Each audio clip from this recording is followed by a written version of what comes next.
On est maintenant rendu dans le Salon de l'Auto de Montréal. On commence chez Stellantis parce que c'est les premiers à entrer au 5e étage. Et qu'est-ce qu'on met de l'avant? On met de l'avant ce avec quoi on fait de l'argent. Des Jeep Wrangler. Le Jeep Wrangler 4XE d'ailleurs et tous les modèles Jeep 4XE ont été abandonnés. Donc on attend des véhicules électriques à autonomie prolongée dans la gamme de Stellantis au cours des prochaines années. Mais il n'y en a aucun qui est disponible. Mais on a quand même mis sous le tapis tous les modèles 4XE, donc ça, c'est terminé. Mais le Jeep Wrangler, qui est un véhicule assez dispendieux, qui coûte peu à fabriquer, bien, ça reste l'un des pains et beurre de Stellantis, donc on continue. Il y a le nouveau Cherokee qui se veut un peu plus compétitif. Avant, on avait accès, je pense, à un 4 cylindres puis un V6 Pentastar réduit 3,2 litres. Mais là, mécanique Peugeot 1,6 litres hybride, donc ça promet d'être peut-être plus économique que les anciennes versions. Est-ce que c'est un véhicule qui m'intéresse? Non, mais il va certainement aller chercher quand même un plus grand public. Le Jeep Cherokee, ça reste un véhicule qui connaissait un certain succès au Québec. Honnêtement, je me demande si dans la réalité, si vous essayez d'en acheter une content, si c'est pas la voiture la moins chère au Canada. Parce que prix de vente aux environs de 30 000 $, mais il y a toujours des promotions affichées 59 $ par semaine, des choses comme ça. Ça promet d'être une voiture extrêmement abordable à la location, mais qui ne va pas non plus chercher un très grand public. C'est assez niche, donc quand même assez limité. Mais on a ici le Jeep Recon. Donc ça, c'est un véhicule entièrement électrique chez Jeep, le Jeep Recon. Il va arriver à un prix qui est quand même assez élevé parce qu'on a un prix de vente aux États-Unis de plus de 70 000 $ US. On s'attend à ce que ça se vende aux environs de 80-90 000 $ canadiens. Vous voyez, 88 200 pour le modèle affiché. Donc, assez dispendieux. Honnêtement, je me demande si ça ne va pas connaître un peu le même sort que le Jeep Wagoneer S, qui n'a vraiment pas connu un succès, qui était en liquidation essentiellement dès son entrée sur le marché. Oui, c'est un look un peu plus robuste. Ça va sûrement aller chercher un public un peu plus large que le Wagoneer S, mais chez Stellantis, c'est un peu toujours ça. On finit toujours avec des massive discounts, comme dit la chaîne TFL, si on va être capable de livrer des véhicules. Vous pouvez enlever les portes sur le Jeep Recon. Et il y a un peu ce mythe au Québec que les gens pensent qu'ils peuvent rouler pas de porte. Mais c'est pas parce que les portes s'enlèvent que vous avez le droit de rouler pas de porte. Donc, vous en serez noté. Mais on voit quand même des fois des gens avec des Jeep Wrangler qui roulent sans porte. Tesla nous a habitués au courant des dernières années à n'avoir absolument aucun budget de marketing. Puis dans les salons d'auto, ce qu'on voyait généralement, c'était le Club Tesla Québec qui était présent et non pas Tesla. Ici, on a 3 modèles, donc la Model 3, le modèle Y, le nouveau Juniper et un Cybertruck. Et il n'y a pas d'emblème du Club Tesla Québec. C'est un setup aussi un peu différent. Donc, ça donne l'impression que c'est vraiment Tesla qui est ici présent. Je ne sais pas si c'est le cas, mais ce que je voulais vous montrer, c'est que notre modèle Y présent ici a un code, donc un NIV, un numéro d'identification du véhicule qui commence par X. Et ça veut dire que c'est un de ceux qui sont faits à Berlin. Donc, comme vous savez, le modèle Y qu'on a au Canada maintenant est produit à Berlin. Ça nous permet d'éviter les tarifs d'importation canadiens sur les véhicules américains ainsi que les véhicules électriques chinois. Ceci étant dit, la Tesla Model 3 ici, comme il y a des tarifs d'importation sur les 2 sites de production, donc américains et chinois, la Model 3 est beaucoup plus dispendieuse que le modèle Y ou le modèle Y standard, donc le moins dispendieux. Et donc, là, c'est un peu un véhicule où on applique un prix qui fait en sorte qu'on n'en vendra pas. Il y a peut-être toujours des modèles en inventaire, mais c'est essentiellement un modèle qui, pour le Canada, est temporairement discontinué. Et nous avons le Cybertruck, un véhicule qui, bien sûr, avait eu énormément de précommandes. Il s'en est vendu dans la première année, mais ça vient vraiment avec, comment dire, il y a comme une aura autour de ce véhicule-là. C'est comme un statement qui ne plaît pas à beaucoup de gens. Mais quand même, on en a un ici et on voit qu'il a été frotté pour pas qu'il y ait de traces de doigts. Donc, non, je n'y toucherai pas. Ce qui nous intéresse, c'est les modèles EV3, 4 et 5. Le 3 n'est pas là, je vous préviens tout de suite. Mais on va commencer par parler du EV5. Donc, si vous venez ici, le EV5, c'est un véhicule compact en format à peu près Kia Sportage, Toyota RAV4, électrifié. Qu'est-ce qu'il faut savoir? Bien, d'abord, ce n'est pas l'architecture 800 volts de la plateforme EGMP qu'on connaît avec le EV6, le EV9. Donc, ces modèles-là chez Hyundai et Kia, c'est une architecture 400 volts. Est-ce qu'on a fait ça pour réduire les coûts? C'est difficile de dire si ça permet réellement de réduire les coûts, mais ce qui est certain, c'est que c'est positionné comme des véhicules un peu plus abordables. Donc, ça va être la première fois que j'entre à l'intérieur. Alexandre, tu veux me suivre? Non? Ah! Donc, on n'a pas le droit de rentrer dedans. Donc, évidemment, là, moi, j'ai tendance des fois à claquer les portes des prototypes puis on me crie après. Bon, on me crie pas après, on s'en rend pas compte, je me cache. Mais j'ai failli une fois briser un véhicule de pré-production de Passat, un prototype au Salon de l'Auto de Détroit il y a bien longtemps, puis Alexandre m'avait rabroué. Mais donc, ce V5-là, ça va être un véhicule... On a-tu le prix, Alexandre, pour le V5? Ouais, sur les X. Donc, oui, le modèle de base, 46 000 $, mais je pense que c'est un modèle à faible autonomie, traction, c'est ça, Alexandre? On va être plus aux environs là, de 50 000 $ pour un modèle à traction intégrale à grande autonomie. Je pense que ça va connaître un certain succès. En fait, je pense qu'ils vont en vendre beaucoup. Je pense que c'est essentiellement la fin du EV6 là, qui existe encore un peu. Mais d'après moi, là, le Niro et le EV6, qui sont un peu d'ancienne génération d'un point de vue commercial, l'ancien langage de design aussi là, de Kia, je pense qu'il y a des véhicules qui sont voués à disparaître. Le V5, je pense que ça va connaître un bon succès. Pas si agressif que ça au niveau du prix, mais quand même un véhicule là, relativement abordable qui se positionne à peu près dans le même segment que l'Equinox EV, quoique la version de base est un peu moins chère. Le Kia PV5, donc le van commercial Kia PV5. Un van commercial plus du format là, d'un Transit Connect, peut-être un peu plus gros que ça, Nissan NV200, vous pouvez vous imaginer ça. C'est vraiment intéressant. Pourquoi? Bien, ça fait des années que je dis qu'il y a un espace dans le marché pour une van commerciale un peu plus petite là, que celles qui sont basées sur des châssis de camionnettes 1500 et plus. Il n'y en avait pas. Il y a beaucoup de ces véhicules-là sur la route qui, comme il n'y en a plus de modèles disponibles thermiques, là, on achetait des véhicules plus gros, parfois électrifiés, Ford e-Transit, ce genre de choses-là. Bref, il y avait un gros gap dans le marché. Kia nous arrive avec le PV5 qui ne sera pas vendu aux États-Unis à cause des taxes d'importation. Donc, c'est un véhicule qui était homologué de façon dédiée pour le Canada. Ça représente un investissement quand même très significatif compte tenu de la taille du marché. Donc là, vraiment, chapeau à Kia et au groupe Hyundai d'amener ce véhicule-là. J'avais préparé un topo dessus d'ailleurs, mais comme je l'avais appelé le Hyundai PV5, j'ai pas pu vous le présenter parce que je m'étais trompé. Mais bref, très intéressant. Mais ce qui est le plus intéressant, c'est que nous, ce qu'on entend dire dans l'industrie, c'est qu'il y a des rumeurs qu'il y aurait un autre constructeur, un des constructeurs historiques américains, qui serait en discussion avec Kia pour présenter là, une version, là, on va dire, rebadgée de ce véhicule-là, dans une autre marque. Puis là, ça explique un peu l'homologation. Peut-être que Kia, en fait, depuis le départ, s'est cherché un partenaire stratégique, quelqu'un qui a déjà beaucoup de volume dans les ventes commerciales, parce que Kia n'en a pas vraiment. Et c'est ce que je m'attends à ce qu'on voit arriver. Quel constructeur, me direz-vous? Bien, questionnez-vous, quel constructeur a mis fin à ses plans d'électrification de ses véhicules de livraison commerciaux dans les derniers mois? Ça vous donnera un bon indice. La Kia EV4, elle aussi sur la même plateforme là, que le EV5 qu'on a présenté récemment. Prix de base avant transport et préparation, c'est comme légèrement sur les 40 000 $, ça frappe un peu l'imaginaire. Quoique le prix de base là, pour une version faible autonomie, c'est 42 000 $ avec le transport et préparation. Le modèle présenté GT, très bien équipé, 55 000 $, c'est probablement pas ce qui va se vendre le plus. Il va avoir une version à grande autonomie là, qui coûte pas beaucoup plus cher que le modèle de base, là, plus environ de 45 000 $. Ça va être quand même intéressant. Ceci étant dit, l'éléphant dans la pièce qui n'est pas présent, c'est le Kia EV3 qui devrait arriver avec un prix probablement similaire, peut-être légèrement plus cher que la EV4 sur la même plateforme. J'en ai pas essayé un, mais je suis embarqué dans un en Europe. C'est un véhicule qui se vend comme des petits pains chauds là-bas. Super agréable, un format super intéressant, moderne et tout. Je pense que le EV3, ça va être le coup de circuit de Kia cette année. Il n'est pas encore arrivé, il va falloir l'attendre un peu plus longtemps. Je pense que le EV5, ça va bien se vendre. Le EV3, ça va se vendre beaucoup.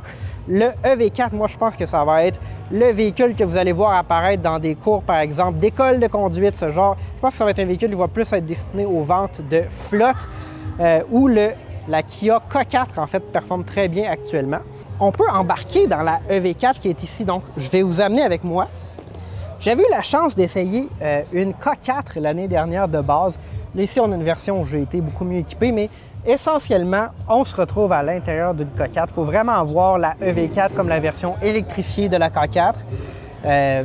Même Kia, je pense, aurait pu choisir de leur donner le même nom, mais on décide de les segmenter différemment. Quand même assez bien. J'aime beaucoup le langage de design de Kia puis leurs intérieurs avec la planche de bord. Le seul truc, ma critique là, la plus importante, c'est la présence des fonctionnalités là, du système de climatisation là, qui sont ici parce qu'avec le volant, ça les bloque un peu. C'est comme difficile à opérer. Je préfère comment c'est intégré chez Hyundai. Nous sommes maintenant chez Toyota. Il y a quand même beaucoup de nouveautés dans l'électrique chez Toyota. Nous avons d'ailleurs le BZ Woodland, donc la version Toyota là, du Subaru Trailseeker, qui est un BZ allongé, rehaussé, voyez-le un peu comme un Outback. Ça, je pense que ça va connaître beaucoup de succès parce que oui, le volume cargo de l'ancienne génération BZ4X était quand même un peu limité. Ça ne répondait pas aux attentes de tout le monde, mais on vient corriger ça avec le BZ Woodland. Je ne sais pas si on est capable de voir le coffre, Alexandre. Et donc, on a beaucoup de volume là, quand même, d'espace, beaucoup mieux là, que dans le BZ4X. Énormément de volume sous le coffre. Donc, je pense qu'on se rapproche, c'est pas exactement le même format en termes de dimension, plus écrasé, plus allongé, mais on se rapproche d'un RAV4 en termes de capacité de chargement. Ça va être un succès. Et il est dans la gamme BZ, il s'appelle le BZ Woodland.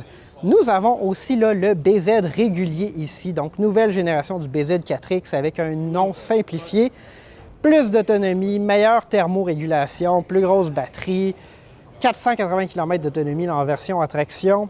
Je pense que ça corrige l'ensemble des problèmes qu'on avait soulevés avec le BZ. Est-ce que ça en fait un véhicule incroyable? Non. C'est pas un Tesla Model Y à grande autonomie, mais quand même un véhicule beaucoup plus compétitif et je suis très confiant aussi que chez Toyota, ça va être un véhicule quand même assez fiable, donc assez intéressant. Le CHR complète le trio là, de nouveaux véhicules à batterie 100% électrique chez Toyota. Donc, c'est la même plateforme, la même batterie, la même motorisation, 338 chevaux, sauf peut-être pour la version traction là, du BZ. Donc, quand même assez intéressant. Un plus petit format, ça va aller chercher un public différent. Peut-être que les enfants ont déjà quitté le nid familial. Il y a un peu moins de place à l'arrière, un peu moins d'espace cargo. Mais quand même, le CHR de première génération avait connu un certain succès au Québec. On n'avait pas connu la deuxième génération, mais il arrive en version électrifiée dans sa troisième génération avec une batterie qui est quand même assez substantielle pour un véhicule de ce format-là. Donc ça va le rendre un peu plus compétitif, peut-être qu'un Kia EV3 par exemple. C'est quand même assez intéressant. Nous sommes maintenant à côté du RAV4 2026. Donc le RAV4, c'est le plus grand produit de consommation courante d'exportation canadienne. Nous en fabriquons des centaines de milliers par année en Ontario et c'est une grande fierté canadienne. 100% des RAV4 seront électrifiés en 2026, donc soit des versions hybrides ou hybrides branchables. On va passer à l'hybride branchable après. Il y a une version Woodland là, qui est une version hors route légèrement surmontée. Même format là, hors tout que le RAV4 régulier, mais avec un look différent. Ça promet d'être un peu plus qu'un appearance package, mais quand même assez intéressant. Je pense que les RAV4 vont se vendre comme des petits pains chauds dans la continuité de la génération précédente. Ceci étant dit, on passe à la version PHEV maintenant. Nous avons là, la version GR, donc là, qui est tunée par Gazoo Racing, là, la division de course ou sport de Toyota. 320 chevaux cette année dans le RAV4 PHEV, qui ne s'appelle plus Prime, il faut que j'arrête de dire Prime. Donc, ça nous arrive là, dans cette version-là. Il va être disponible un peu plus tard cette année. Pourquoi? Bien, entre autres parce que la version PHEV est produite au Japon. Donc, les usines canadiennes sont concentrées là, à produire des NX et des RAV4 hybrides réguliers. Ça va être quand même assez intéressant. C'est sûr qu'il y a moins de subventions cette année que l'année dernière et que l'année précédente. Donc, je pense que ça va peut-être mettre une pression à la baisse là, sur les listes d'attente ou la demande pour les versions PHEV. Honnêtement, si vous voulez mon avis, et celle des gens de Toyota, c'est le RAV4 régulier, mais en version LE de base, qui est quand même très bien équipé avec un prix agressif là, aux environs de 41 000 $, soit plus de 10 000 $ de moins qu'un CR-V hybride. Là, ça va être ça qui va se vendre le plus. Chez Subaru, là, on avait été un peu, vous avez négligé un peu dans les dernières années en termes d'électrification. Il y avait le Solterra, mais là, le BZ est renouvelé et donc le Solterra et surtout le Trailseeker nous arrive. Donc, le Trailseeker, qu'est-ce que c'est? Bien, c'est l'équivalent du BZ Woodland chez Toyota. Donc, c'est une version allongée et remontée. Essentiellement, une version Subaru du nouveau Toyota BZ. Donc, plus dans le style d'un Outback. Et ça, je pense que ça va être très intéressant. Je pense que l'ancien Solterra, ça allait peut-être pas tant chercher les gens chez les vrais clients de Subaru là, qui reviennent chez Subaru. Mais là, avec le BZ, pas le BZ, mais bien le Subaru Trailseeker, je pense qu'on a quelque chose d'intéressant. Et non, il n'est pas verrouillé, Alexandre avait tort. Et là, on a un bon volume de coffre. Là, essentiellement, ce qu'on a, c'est un Subaru Outback électrifié. Le Subaru Uncharted, c'est essentiellement le CHR chez Subaru. Est-ce qu'il va s'en vendre ça? Je pense que non. Je pense que le CHR va connaître un Je pense que le CHR va connaître un meilleur succès chez les grands-mamans actives, comme on nous dit chez Toyota. Mais sinon, là, pas super pertinent. Le Salon de l'Auto de Montréal, c'est l'occasion de voir pour la première fois la Bolt 2027. Donc la nouvelle Bolt, là, on l'appellera Bolt de 3e génération, qui finalement est le retour de la Bolt EUV, pas de la Bolt régulière qu'on avait avant, qui arrive avec une nouvelle batterie LFP produite par CATL, donc version modernisée de la Bolt, qui s'insère bien là, dans le portfolio de GM. Je pense qu'il y avait un espace pour ce véhicule-là que la plateforme Ultium avait laissé derrière, avec l'arrivée du Equinox EV comme modèle le plus abordable. Vraiment intéressant. On va avoir l'occasion d'essayer la Bolt pour un court moment aujourd'hui dans les rues de Montréal. Donc, on va faire une vidéo dédiée pour ça. On va vous inviter à aller la voir. Mais sinon, petit résumé là, de la nouvelle Bolt 2027 que j'ai bien hâte d'essayer. Chez Nissan, la Leaf, c'est la voiture plus abordable qui arrive en 2026, qui a annoncé son prix en premier. De base, 47 000 $ pour un modèle à grande autonomie. Là, le modèle à petite autonomie arrivera plus tard s'il arrive. J'en doute quelque peu. Quand même un petit peu plus cher, par exemple, qu'une Kia EV4 là, qui nous arrive plusieurs milliers de dollars de moins. J'ai l'impression que c'est comme 5 000 $ trop cher. Est-ce qu'ils vont devoir corriger le tir? Est-ce qu'ils vont s'ajuster? Je ne sais pas. Ça sonne quand même cher, là, 50 000 $ pour un modèle SV+, là, qui sera le modèle le plus vendu pour un véhicule que c'est quand même quelque chose qui découle d'une version électrifiée de la Nissan Versa. On s'entend, oui, c'est une nouvelle génération, c'est pas la même plateforme du tout, mais c'est quand même un peu ce qui frappe l'imaginaire. Fait que je pense qu'ils vont devoir s'ajuster au niveau du prix, sinon on a quand même là, un véhicule intéressant avec une batterie de 75 kWh. Donc la Leaf nous revient donc sous l'égide de cette version-là, berline surélevée à l'inspiration des VUS coupés cette année. Je pense qu'ils vont devoir s'ajuster au niveau du prix. Sinon, est-ce que ça va vous intéresser? Bien, c'est sûr qu'on va faire une revue de la Leaf dès qu'on peut, puis qu'on va vous dire ce qu'on en pense le moment venu. Bon, ben c'est maintenant le producteur de Plus de Millage qui vous parle, Alexandre. La Lexus ES, voiture qui m'a tombé dans l'œil récemment. Pourquoi? Bien, parce que vous me connaissez, moi j'ai une Tesla, et c'est la voiture Lexus qui ressemble le plus à une Tesla. Berline qui tend sur le full size, selon moi, on a énormément d'espace à l'arrière.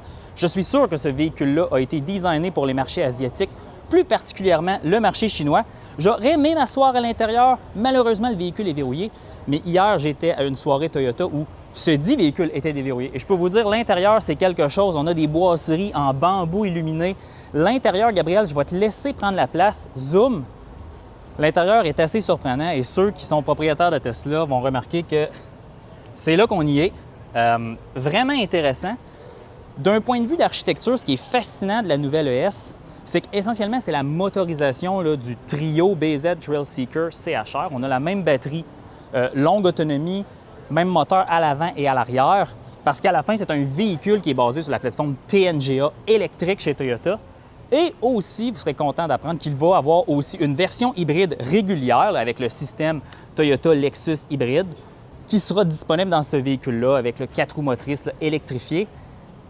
Je ne sais pas si ça va beaucoup se vendre. Au Canada, je soupçonne que ça va être un véhicule qui va quand même être dispendieux. Je soupçonne là, que la version 350e traction avec 480 km d'autonomie va probablement être autour de 65 000 $, puis ça va tendre le 70 000 pour la version 4 roues motrices. On verra bien, mais très, très impressionné de ce que Lexus a fait ici. Ça sort vraiment du cadre de ce que j'imagine que Toyota et Lexus produisent. Puis je suis content qu'ils sont sortis de leur zone de confort ici. C'est pas un véhicule électrifié, mais ici, nous avons un Chevrolet Silverado fait au Canada. Donc, il y a une usine qui fabrique là, une configuration très spécifique de Silverado qui sont cabine d'équipe, boîte courte avec le V8 de 5,3 litres. Avec toutes les histoires de guerre commerciale actuellement, je trouve qu'il y a eu en quelque sorte une certaine opportunité manquée peut-être de la part de GM là, de pousser vraiment plus ces véhicules-là, surtout au Canada, parce que, comme je dis, c'est des configurations spécifiques, mais c'est pas une version spécifique. Je pense que ça aurait valu la peine de faire le Chevrolet Silverado Canadian Edition ou quelque chose comme ça, d'en faire une version dédiée avec, disons, beaucoup de valeur pour le prix, quelque chose comme ça. Mais non, mais si vous voulez, là, vous pouvez rechercher des modèles spécifiques, mais c'est vraiment difficile, là, disons, de commander ou d'aller en chercher un puis de s'assurer qu'on va avoir une version canadienne. Et donc, la seule manière de s'en assurer, c'est, regardez ici, là, le numéro de série commence par 2. Donc, le 2, c'est ce qui vous indique que c'est un modèle canadien. Donc, si vous magasinez parmi les inventaires existants, vous pouvez vous assurer de choisir un modèle qui commence par 2 et vous serez convaincu d'encourager l'industrie canadienne de l'automobile. Nous sommes chez Ford. Vous me direz peut-être pourquoi vous êtes chez Ford, Gabriel. Bien, c'est pour vous parler de pourquoi, justement, on est chez Ford. Le Mach-E est toujours vendu. Le F-150 Lightning a été abandonné. Il y aura une nouvelle version, une nouvelle mouture du Lightning là, qui nous arrivera comme un véhicule électrique à autonomie prolongée. Vous voyez ça comme un hybride branchable qui arrivera plus tard. Mais essentiellement, Ford, c'est un peu toujours la même chose. Hein? On a des grands plans, on annonce des choses incroyables. On est rapidement dans le marché. Le Mach-E, le F-150 Lightning, c'est des véhicules qui sont arrivés plus tôt que bien de leurs compétiteurs, mais qu'on n'a pas réussi à améliorer, à moderniser, à rendre très compétitifs. Surtout le F-150 Lightning au niveau de l'autonomie, si on compare au Silverado EV. Le Mach-E, les ventes sont certainement anémiques. Les prix ont toujours été élevés après les 2 premières années où il y avait des contraintes au niveau des PDSF avec les subventions canadiennes. C'est un véhicule qui est toujours vendu, mais ça me donne l'impression que Ford a peut-être un peu abandonné ses plans d'électrification, ou du moins ils les ont vraiment repoussés dans le temps. Écoutez, ils veulent pousser les ventes de leurs VUS, de leurs camionnettes pleine grandeur qui génèrent probablement plus de profitabilité aujourd'hui. Ils ont perdu beaucoup d'argent avec leur électrification. Mais là, la question, c'est est-ce qu'ils vont en faire trop peu, trop tard? Est-ce qu'ils vont réussir à reprendre la main quand le marché ou les conditions de marché qu'ils dénoncent auront changé à nouveau? Qui sait? Bon, Gabriel, on quitte Palais des Congrès, Salon de l'Auto terminé. On s'en est bien sorti cette année, je trouve. Le tournage a bien été. Qu'est-ce que tu en penses?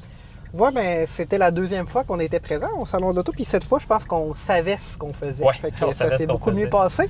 Donc, c'est un salon moins morose que l'année dernière, où il y avait seulement le Ioniq 9 qui était présenté, qui était nouveau.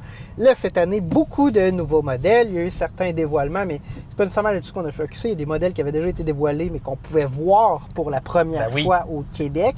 Et surtout, des modèles abordables, avec 3 véhicules électriques abordables qui étaient présents aujourd'hui. Ouais. Pour vrai, là, je suis content de voir, j'aurais aimé m'asseoir dans le EV5, mais bon, c'est la vie, prototype, blablabla. Regarde, EV4, EV5, puis EV5 qui n'est pas abordable, on ne sait pas le prix, mais je mets ça dans ma catégorie. La Bolt, on a eu un programme un peu plus spécial avec la Bolt parce qu'on avait été invité par GM. Puis, je veux dire, la Leaf, même si on sait qu'elle est un peu trop chère, ça reste qui tombe dans la catégorie des abordables. Ouais. Tout ce qui était de nouveau chez Toyota et Subaru, 3 modèles de chaque côté. Oui. Ça, c'est des véhicules quand même qui vont permettre d'avoir du volume d'électrique dans 2 compagnies qui produisaient... Toyota avait un certain succès du BZ4X, mais relativement marginal. Il va y avoir beaucoup plus de volume électrique chez ces 2 constructeurs-là à partir de cette année, à partir de très bientôt, en fait. Définitivement. J'aurais aimé que Tesla amène le modèle Y standard dans son petit kiosque. Là. Ça aurait pu faire un stunt pour eux, mais bon, évidemment, probablement il y a probablement personne chez Tesla Canada qui sait comment avoir un modèle Y standard. C'est probablement une affaire comme d'habitude, ils sont tout mêlés. On s'entend qu'on est passé, il y avait 3 voitures de Tesla, mais il n'y avait personne. Ouais, comme d'habitude. Il y avait personne à qui parler. T'sais. Ils ont juste mis les choses là. Je veux dire, peut-être payer sur un bouton, puis l'auto est venu se porter tout seul au salon, je sais pas. Mais il y avait personne, fait qu'effectivement, ça a été l'opportunité de présenter, parce que c'est quand même à 40, bon, pas plus le transport de préparation, là, mais légèrement au-dessus de 50 000 $. C'est quand même un véhicule très compétitif en termes de prix par rapport à d'autres modèles. Un peu plus cher qu'un EV5, mais quand même quelque chose d'intéressant. Ça va être un véhicule qui va se vendre, là, quoi qu'on pense de Tesla, mais c'est ça. Je pense que oui. Ça, je pense que c'est un peu effectivement une déception. Il aurait dû mettre l'emphase sur ce véhicule-là qui prétend à vendre beaucoup de volume. Ce qu'on a noté aussi, c'est que chez Ford et Stellantis, il y a un désengagement là, de l'électrification. Oui, chez Stellantis, on arrive avec le Jeep Recon, mais tu sais, on avait un autre journaliste qui nous disait qu'il avait parlé avec un concessionnaire qui avait accepté d'avoir un faible nombre de ces véhicules-là. Stellantis voulait lui en pousser plus, puis que les modèles qu'il y aurait en stock auraient un prix de détail là, de l'ordre de 100 000 $, même plus cher là, que le modèle qu'on a vu affiché au salon. Là. Donc, oui, là, il pousse un peu des affaires, mais chez Stellantis, on se désengage des 4XE, qui étaient des véhicules électrifiés qu'on vendait avec un certain volume, absolument. Surtout le Wrangler. Il n'y aura pas de Jeep Gladiator 4XE non plus. Chez Ford, c'est la fin du Lightning sous sa forme actuelle avec un nouveau modèle e-Rev, là, donc Extended Range EV, là, qui n'est pas dévoilé, qui n'existe toujours pas. Je ne m'attends pas à ce qu'on voit ça en 2026. probablement que, tu sais, on va avoir un dévoilement en 2027, puis là, 2028, l'année modèle. Donc, je pense que ce qui nous a marqué, c'est que chez Kia, chez GM, chez Hyundai, on est très engagé dans la transition, mais on voit que Kia prend un peu les devants sur Hyundai cette année en termes de gamme électrifiée, qui est plus limitée chez Hyundai là, que chez Kia. PV5, moi aussi, je pense que c'est pas un coup de cœur parce que je ne vais jamais en conduire un, mais c'est un véhicule dont le marché a besoin, puis il y a une compagnie qui arrive avec un produit. Donc ça, je suis très heureux. Ça faisait longtemps que j'attendais ça. Définitivement. Ouais. Puis moi, mes coups de cœur, malgré que j'ai parlé des véhicules abordables, je suis quand même très content de voir ce que Subaru et Toyota vont offrir. C'est que dans le fond, essentiellement, ils ont pris leurs produits qu'ils avaient au début, puis ils ont adressé les commentaires des consommateurs. Puis je crois que ça va être des excellents produits. Ça ne sera pas les produits les NEC plus ultra d'un point de vue de la modernité, mais probablement ça va répondre à énormément de besoins des gens au Québec. Donc en somme, une excellente journée. Une vidéo peut-être un peu long, hein? On va essayer d'ajuster ça au montage pour que ça soit quand même divertissant. Ouais, je vais essayer de rentrer ça dans 30 minutes. On s'est concentré sur ce qu'on croit qui vous intéresse. Donc certainement des constructeurs qu'on ne voit pas. Mais c'est parce qu'on s'est concentré sur ce qu'on pense que vous aimeriez voir. Mais s'il y a des choses qui manquent selon vous, n'hésitez pas à l'écrire dans les commentaires. Si vous n'êtes pas déjà abonné, abonnez-vous à la chaîne. Cliquez sur la petite cloche pour être notifié la prochaine fois qu'il y a une vidéo disponible. Si vous voulez voir des vidéos comme celle-ci avant les autres abonnés de la chaîne, vous pouvez cliquer sur « Se joindre » et devenir l'un des membres de notre chaîne. Il y en a beaucoup des membres de Plus de 1000 ans, quasiment 90. Oui, presque 100. Donc c'est Gabriel. Et Alexandre. Puis on se dit à la prochaine. À la prochaine.